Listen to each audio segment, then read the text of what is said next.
A partir de agora, você está no canal Bookaholic Brasil, o seu canal de audiolivro. Inscreva-se no canal e ative o sininho. Tenha uma boa experiência literária. Grandes sucessos da literatura brasileira. Contos. Grandes contos brasileiros. Narração: Ramiro Gross. De Lima Barreto, a Nova Califórnia. Ninguém sabia de onde viera aquele homem. O agente do correio pudera apenas informar que acudia ao nome de Raimundo Flamel, pois assim era subscrita a correspondência que recebia. E era grande. Quase diariamente o carteiro lá ia a um dos extremos da cidade, onde morava o desconhecido, sopeçando um maço alentado de cartas vindas do mundo inteiro, grossas revistas em línguas arrevessadas, livros, pacotes. Quando Fabrício, o pedreiro, voltou de um serviço em casa do novo habitante, todos na venda perguntaram-lhe que trabalho lhe tinha sido determinado. "Vou fazer um forno", disse o preto, na sala de jantar.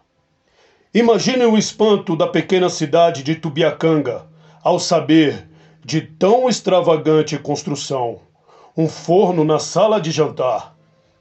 E pelos dias seguintes, Fabrício pôde contar que vira balões de vidros, facas sem cortes, copos como os da farmácia, um rol de coisas esquisitas a se mostrarem pelas mesas e prateleiras como utensílios de uma bateria de cozinha em que o próprio diabo cozinhasse. O alarme se fez na vila. Para uns, os mais adiantados, era um fabricante de moeda falsa. Para outros, os crentes e simples, um tipo que tinha parte com o tinhoso. Chico da Tirana, o carreiro, quando passava em frente da casa do homem misterioso, ao lado do carro a chiar, e olhava a chaminé da sala de jantar a fumegar, não deixava de persignar-se e rezar um credo em voz baixa. E, não fora a intervenção do farmacêutico, o subdelegado teria ido dar um cerco à casa daquele indivíduo suspeito, que inquietava a imaginação de toda uma população. Tomando em consideração as informações de Fabrício, o boticário Bastos concluíra que o desconhecido devia ser um sábio, um grande químico, refugiado ali para mais sossegadamente levar avante os seus trabalhos científicos. Homem formado e respeitado na cidade, vereador, médico também, porque o doutor Jerônimo não gostava de receitar e se fizera sócio da farmácia para mais em paz viver. A opinião de Bastos levou tranquilidade a todas as consciências e fez com que a população cercasse de uma silenciosa admiração a pessoa do grande químico que viera habitar a cidade. De tarde, se o viam a passear pela margem do Tubiacanga, sentando-se aqui e ali, olhando perdidamente as águas claras do riacho, cismado diante da penetrante melancolia do crepúsculo, todos se descobriam, e não era raro que as boas noites acrescentassem doutor. E tocava muito o coração daquela gente a profunda simpatia com que ele tratava as crianças, a maneira pelo qual as contemplava, parecendo apiedar-se de que elas tivessem nascido para sofrer e morrer. Na verdade, era de ver-se, sob a doçura suave da tarde, a bondade de Messias com que ele afagava aquelas crianças pretas, tão lisas de pele e tão tristes de modos, mergulhadas no seu cativeiro moral, e também as brancas, de pele baça, gretada e áspera, vivendo amparadas na necessidade caquéxia dos trópicos. Por vezes, Vinha-lhe vontade de pensar qual a razão de ter Bernardin de Saint-Pierre gasto toda sua ternura com Paulo e Virgínia e esquecesse dos escravos que o cercavam. Em poucos dias, a admiração pelo sábio era quase geral. E não o era unicamente porque alguém que não tinha em grande conta os méritos do novo habitante. Capitão Pelino, mestre-escola e redator da Gazeta de Tubiacanga, órgão local e filiado ao partido situacionista, embirrava com o sábio. Vocês hão de ver, dizia ele, quem é esse tipo, um caloteiro, um aventureiro ou talvez um ladrão fugido do rio. A sua opinião em nada se baseava, ou antes, baseava-se no seu oculto despeito, vendo na terra um rival para a fama de sábio de que gozava. Não que Pelino fosse químico, longe disso, mas era sábio, era gramático. Ninguém escrevia em Tubiacanga que não levasse bordoadas do capitão Pelino. E mesmo quando se falava em algum homem notável lá no Rio, ele não deixava de dizer: não há dúvida, o homem tem talento, mas escreve. Um outro, de resto, e contraía os lábios como se tivesse engolido alguma coisa amarga. Toda a vila de Tubiacanga acostumou-se a respeitar o solene Pelino, que corrigia e emendava as maiores glórias nacionais, um sábio. Ao entardecer, depois de ler um pouco o Sotero, o Cândido de Figueiredo ou o Castro Lopes e de ter passado mais uma vez a tintura nos cabelos, o velho mestre-escola saía vagarosamente de casa, muito abotoado no seu paletó de brim mineiro, e encaminhava-se para a botica do Bastos, a dar 2 dedos de prosa. Conversar é o modo de dizer, porque era Pelino avaro de palavras, limitando-se tão somente a ouvir. Quando, porém, dos lábios de alguém escapava a menor incorreção de linguagem, intervia e emendava. Eu asseguro, dizia o agente do correio, que, por aí, o mestre-escola intervia com mansuetude evangélica. Não diga asseguro, senhor Bernardes. Em português, é garanto. E a conversa continuava depois da emenda, para ser de novo interrompida por uma outra. Por essas e outras, houve muitos palestradores que se afastaram, mas Pelino, indiferente, seguro dos seus deveres, continuava o seu apostolado de vernaculismo. A chegada do sábio veio distraí-lo um pouco da sua missão. Todo o seu esforço voltava-se agora para combater aquele rival que surgia tão inopinadamente. Foram vãs as suas palavras e a sua eloquência. Não só Raimundo Flamel pagava em dia as suas contas, como era generoso, pai da pobreza, e o farmacêutico vira numa revista de específico seu nome citado como químico de valor. Havia já anos que o químico vivia em Tubiacanga, quando uma bela manhã Bastos o viu entrar pela botica dentro. O prazer do farmacêutico foi imenso. O sábio não se dignara até aí visitar fosse quem fosse. E certo dia, quando o sacristão Orestes ousou penetrar em sua casa, pedindo-lhe uma esmola para a futura festa de Nossa Senhora da Conceição, foi com visível enfado que ele o recebeu e atendeu. Vendo-o, Bastos saiu de trás do balcão, correu a recebê-lo com a mais perfeita demonstração de quem sabia com quem tratava e quase em uma exclamação que disse: Doutor, seja bem-vindo! O sábio pareceu não se surpreender nem com a demonstração de respeito do farmacêutico, nem com o tratamento universitário. Docemente olhou um instante a armação cheia de medicamentos e respondeu: Desejava falar-lhe em particular, senhor Bastos. O espanto do farmacêutico foi grande. Em que poderia ele ser útil ao homem cujo nome corria o mundo e de quem os jornais falavam com tão acedrado respeito? Seria dinheiro? Talvez. Um atraso no pagamento das rendas? Quem sabe?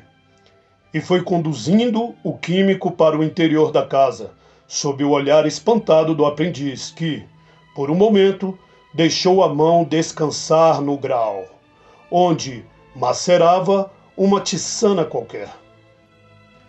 Por fim, achou aos fundos, bem no fundo, o quartinho que lhe servia para exames médicos mais detidos e para as pequenas operações, porque Bastos também operava. Sentaram-se e Flâmel não tardou a expor. Como o senhor deve saber, dedico-me à química. Tenho mesmo um nome respeitado no mundo sábio. Sei perfeitamente, doutor. Mesmo tenho disso informado aqui aos meus amigos. Obrigado. Pois bem, fiz uma grande descoberta extraordinária. Envergonhado com o seu entusiasmo, o sábio fez uma pausa e depois continuou. Uma descoberta, mas não me convém, por ora, comunicar ao mundo sábio. Compreende? Perfeitamente. Por isso, precisava de 3 pessoas conceituadas que fossem testemunhas de uma experiência dela e me dessem um atestado em forma para resguardar a prioridade da minha invenção. O senhor sabe, há acontecimentos imprevistos e... Certamente, não há dúvida. Imagine o senhor que se trata de fazer ouro. Como? O quê? Fez Bastos arregalando os olhos. Sim, ouro, disse com firmeza Flâmel.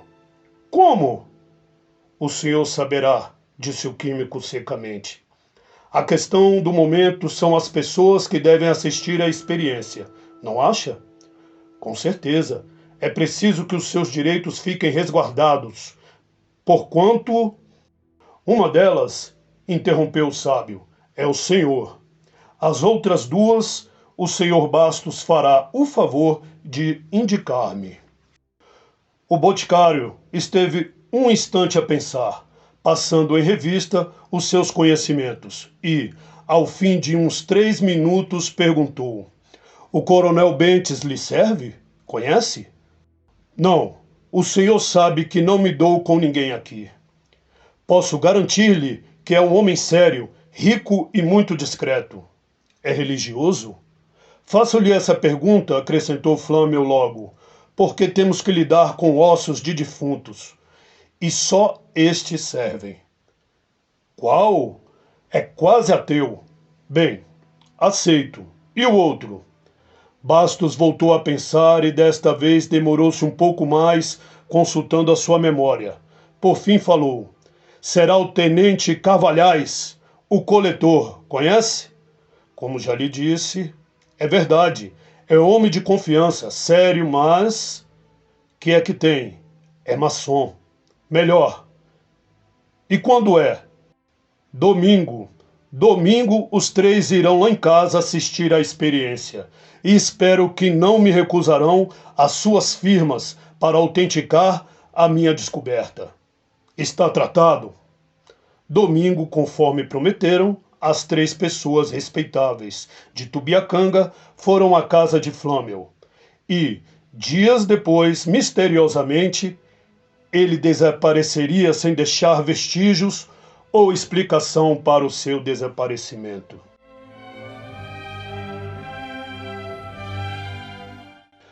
Tubiacanga era uma pequena cidade de 3 ou 4 mil habitantes, muito pacífica, em cuja estação, de onde em onde os expressos davam a honra de parar.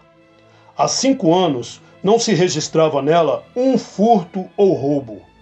As portas e janelas só eram usadas porque o rio as usava. Mas não foi a surpresa dos seus habitantes quando se veio a verificar nela um dos mais repugnantes crimes de que se tem memória. Não se tratava de um esquartejamento ou parricídio. Não era o assassinato de uma família inteira ou o assalto à coletoria. Era coisa pior. sacrilega aos olhos de todas as religiões e coincidências. Violavam-se sepulturas do sossego do seu cemitério, do seu campo santo. Em começo, o coveiro julgou que fosse cães, mas revistando bem o muro, não encontrou senão pequenos buracos. Fechou-os. Foi inútil. No dia seguinte, um jazigo perpétuo arrombado e os ossos saqueados. No outro, um carneiro e uma sepultura rasa. Era gente ou demônio. O coveiro não quis mais continuar as pesquisas por sua conta. Foi ao subdelegado e a notícia espalhou-se pela cidade. A indignação na cidade tomou todas as feições e todas as vontades. A religião da morte precede todas e certamente será a última a morrer nas consciências. Contra a profanação, clamaram os 6 presbiterianos do lugar. Os bíblias, como lhes chamam o povo, clamavam o agrimensor Nicolau, antigo cadete, e positivista no rito Teixeira Mendes. Clamava o Major Camanho, presidente da loja Nova Esperança. Clamava o turco Miguel Abudala, negociante de armarinho, e o séptico Belmiro, antigo estudante que vivia ao Deus dará, bebericando Paraty nas tabernas. A própria filha do engenheiro residente da Estrada de Ferro, que vivia desdenhando aquele lugarejo, sem notar sequer os suspiros dos apaixonados locais, sempre esperando que o expresso trouxesse um príncipe a desposá-la, a linda e desdenhosa Cora não pôde deixar de compartilhar da indignação e do horror que tal ato provocara em todos do lugarejo. Que tinha ela com um túmulo de antigos escravos e humildes roceiros? Em que podia interessar aos seus lindos olhos pardos o destino de tão humildes ossos? Porventura, o furto deles perturbaria o seu sonho de fazer radiar a beleza de sua boca, dos seus olhos e do seu busto nas calçadas do rio? De certo não, mas era a morte implacável e onipotente de quem ela também se sentia escrava e que não deixaria um dia de levar a sua linda caveirinha para a paz eterna do cemitério. Aí Cora queria os seus ossos sossegados, quietos e comodamente descansando num caixão bem feito, num túmulo seguro, depois de ter sido a sua carne encanto e prazer dos vermes. O mais indignado, porém, era Pelino. O professor deitara artigo de fundo, imprecando, bramindo, gritando. Na história do crime, dizia ele, já bastante rica de fatos repugnantes, como sejam o esquartejamento de Maria de Macedo, o estrangulamento dos irmãos Fuoco, não se registra um que seja tanto como o saque às sepulturas do sossego. E a vila vivia em sobressalto. Nas faces não se lia mais paz. Os negócios estavam paralisados, os namoros suspensos.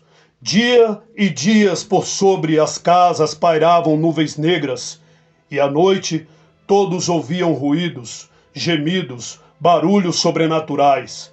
Parecia que os mortos pediam vingança. O saque, porém, continuava. Toda noite eram 2, 3 sepulturas abertas e esvaziadas de seu fúnebre conteúdo. Toda a população resolveu ir, em massa, guardar os ossos dos seus maiores. Foram cedo, mas em breve, cedendo à fadiga e ao sono, retirou-se um, depois outro, e pela madrugada já não havia nenhum vigilante. Ainda nesse dia, o coveiro verificou que 2 sepulturas tinham sido abertas e os ossos levados para destinos misteriosos. Organizaram então uma guarda. 10 homens decididos juraram perante o subdelegado vigiar durante a noite a mansão dos mortos. Nada houve de anormal na primeira noite, na segunda e na terceira, mas na quarta, quando os vigias já se dispunham a cochilar, um deles julgou lobrigar um vulto esgueirando-se por entre a quadra dos carneiros. Correram e conseguiram apanhar 2 dos vampiros. A raiva e a indignação até aí sopitaram no ânimo deles. Não se contiveram mais e deram tanta bordoada nos macabros ladrões que os deixaram estendidos como mortos. A notícia correu logo de casa em casa, e quando, de manhã, se tratou de estabelecer a identidade dos 2 malfeitores, foi diante da população inteira que foram neles reconhecidos o coletor Carvalhais e o coronel Bentes, rico fazendeiro e presidente da Câmara. Este último ainda vivia, e perguntas repetidas que lhe fizeram, pôde dizer que juntava os ossos para fazer ouro, e o companheiro que fugira era o farmacêutico. Houve espanto e houve esperanças. Como fazer ouro com ossos? Seria possível, mas aquele homem rico, respeitado, como desceria ao papel de ladrão de mortos se a coisa não fosse verdade? Se fosse possível fazer, se daqueles míseros despojos fúnebres se pudesse fazer alguns contos de réis, como não seria bom para todos eles? O carteiro, cujo velho sonho era a formatura do filho, viu logo ali meios de consegui-la. Castrioto, o escrivão do juiz de paz, que o ano passado conseguiu comprar uma casa, mas ainda não pudera cercar, pensou no muro, que lhe devia proteger a horta e a criação. Pelos olhos do sitiante Marques, que andava desde anos atrapalhado para arranjar um pasto, passou logo o prado verde do Costa, onde os seus bois engordariam e ganhariam força. As necessidades de cada um, aqueles ossos que eram ouro, viriam a atender, satisfazer e felicitá-los, e aqueles 2 ou 3 milhares de pessoas, homens, crianças, mulheres, moças e velhos, como se fossem uma só pessoa, correram à casa do farmacêutico. A custo, o subdelegado pôde impedir que varejassem a botica e conseguir que ficassem na praça à espera do homem, que tinha o segredo de todo um Potosí. Ele não tardou a aparecer. Trepado a uma cadeira, tendo na mão uma pequena barra de ouro que reluzia ao forte sol da manhã, Bastos pediu graça, prometendo que ensinaria o segredo se lhe poupassem a vida. "Queremos já sabê-lo!" gritaram. Então ele explicou que era preciso redigir a receita, indicar a marcha do processo, os reativos, trabalho longo que só poderia ser entregue impresso no dia seguinte. Houve um murmúrio, alguns chegaram a gritar, mas o subdelegado falou e responsabilizou-se pelo resultado. Docilmente, com aquela doçura particular, as multidões furiosas, cada qual se encaminhou para casa, tendo na cabeça um único pensamento: arranjar imediatamente a maior porção de ossos de defunto que pudesse. O sucesso chegou à casa do engenheiro, residente da Estrada de Ferro. Ao jantar, não se falou em outra coisa. O doutor concatenou o que ainda sabia do seu curso e afirmou que era impossível. Isso era alquimia, coisa morta, ouro é ouro, corpo simples e osso é osso, um composto, fosfato de cal. Pensar que se podia fazer de uma coisa outra era besteira. Cora aproveitou o caso para rir-se petropolinamente da crueldade daqueles botocudos. Mas sua mãe, Dona Emília, tinha fé que a coisa era possível. À noite, porém, o doutor, percebendo que a mulher dormia, saltou à janela e correu em direitura ao cemitério. Cora, de pés nus, com as chinelas nas mãos, procurou a criada para irem junto à colheita de ossos. Não a encontrou, foi sozinha. E Dona Emília, vendo-se só, adivinhou o passeio e lá foi também. E assim aconteceu na cidade inteira. O pai, sem dizer nada ao filho, saía. A mulher, julgando enganar o marido, saía. Os filhos, as filhas, os criados, toda a população, sob a luz das estrelas assombradas, correu ao satânico rendezvous no sossego. E ninguém faltou. O mais rico e o mais pobre lá estavam. Era o turco Miguel, era o professor Pelino, o doutor Jerônimo, o major Camanho, Cora, a linda e deslumbrante Cora, com os seus lindos dedos de alabastro, revolvia a sane das sepulturas. Arrancava as carnes ainda podres agarradas tenazmente aos ossos e deles enchia o seu regaço, até ali inútil. Era o dote que colhia e suas narinas que se abriam em asas rosadas e quase transparentes não sentia o fétido dos tecidos apodrecidos em lama fedorenta. A desinteligência não tardou a surgir. Os mortos eram poucos e não bastava para satisfazer a fome dos vivos. Houve facadas, tiros, cachações. Pelino esfaqueou o turco por causa de um fêmur. E mesmo entre as famílias questões surgiram. Unicamente o carteiro e o filho não brigaram. Andaram juntos e de acordo, e houve uma vez que o pequeno, uma esperta criança de 11 anos, até aconselhou ao pai: "Papai, vamos onde está a mamãe. Ela era tão gorda." De manhã, o cemitério tinha mais mortos do que aqueles que recebera em 30 anos de existência. Uma única pessoa lá não estivera, não matara nem profanara sepulturas. Fora o bêbado Belmiro. Entrando numa venda, meio aberta, e nela não encontrando ninguém, encher uma garrafa de Paraty e se deixara ficar a beber sentado na margem do Tubiacanga. Vendo escorrer mansamente as suas águas sob o áspero leito de granito. Ambos, ele e o rio, indiferentes ao que já viram, ao que viam, mesmo a fuga do farmacêutico, com o seu Potosí e o seu segredo, sob o dossel eterno das estrelas.